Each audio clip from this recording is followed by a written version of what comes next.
Hey everyone, I wanted to introduce you to the introduction to the American Revolution PowerPoint lecture that I'm going to go over with you. You have a student copy of the exact same PowerPoint. The only difference is yours need to be filled in, and I will go through each slide with you, okay? Now, these are going to be a series because otherwise it would be a very long lecture, and we're not going to do that. So we're going to break it up into short mini lectures going over different slides. So we'll get started with that. Just make sure that you have your student copy available and that you're ready to start taking down some notes, okay? So first we're going to go over the important vocabulary, okay? So the important vocabulary for this unit will be the Sugar Act, the Stamp Act, the Boston Massacre, the Boston Tea Party, the Declaration of Independence, Thomas Jefferson, King George III, Samuel Adams, and Common Sense and Intolerable Acts. Okay, so you're going to see a slide for pretty much each one of these vocabulary terms, and your job is to make sure that you put in some information, a definition, a description of what is important for each of these, okay? Now, just to give you some background information on the colonies, okay, the American colonies were under British rule.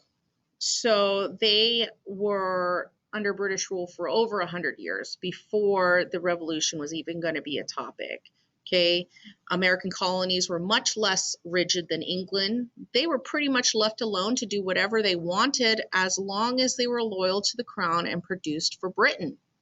So think about it a little bit like a teenager who has been left at home to do as they wish as long as the house was cleaned and dinner was made.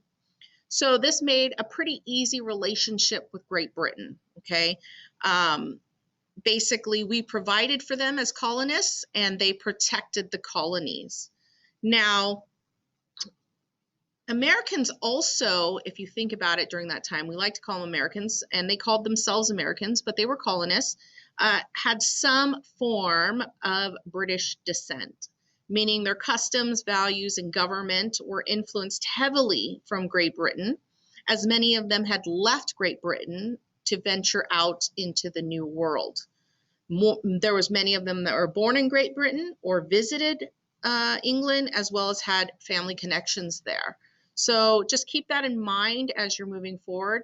It's not as if these are two different nations that were thrown together and they get upset with each other. These were people who had ultimately descended from Great Britain and now were starting to get a little bit upset with the way things were going, and that was why they were ultimately going to start a revolution, okay? So most colonists didn't mind being part of Great Britain, okay?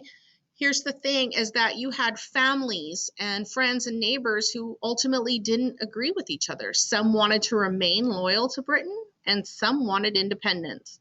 So ultimately this would be considered a civil war.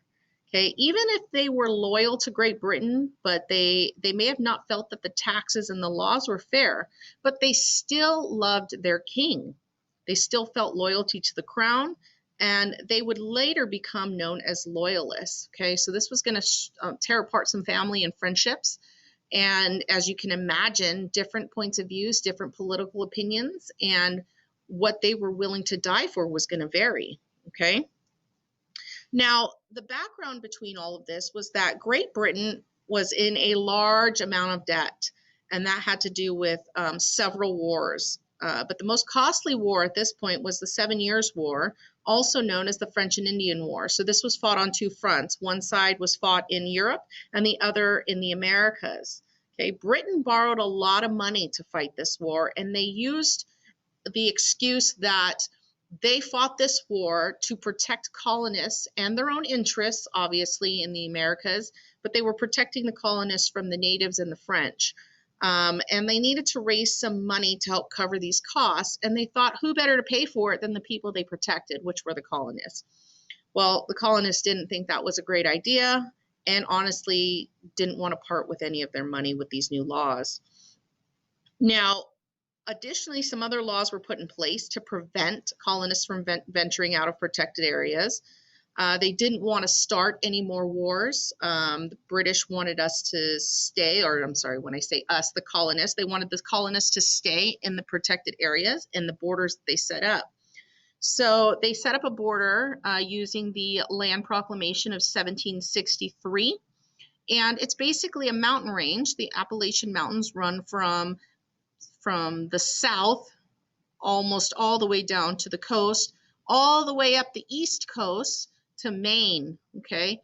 So they said, hey, look, we have established our dominance in this area on the east coast. This is British territory. Anything of the west wasn't going to be protected because the British did not want to have outposts or soldiers in the area, forts, to protect the colonists who ventured outside of the Appalachian Mountains. So they asked the colonists to stay to the east of that line, which unfortunately at this time, because colonists had been here for a while now, was running out of space as far as they were concerned. And so there was some newer colonists who wanted to venture out onto the frontier and get some space and some land to start building a life for themselves and their families. And that was going to be a great point of irritation and contention with the British because they wanted the colonists to stay on the East Coast where it would be easier to protect, okay, and also cost a lot less money. So that is slides 1 through 4 at this point, and I'm going to stop this video so that you can prepare for the next video. If you have any questions on this video itself, please email me or write in the discussion board in Schoology, and we will answer those for you. All right.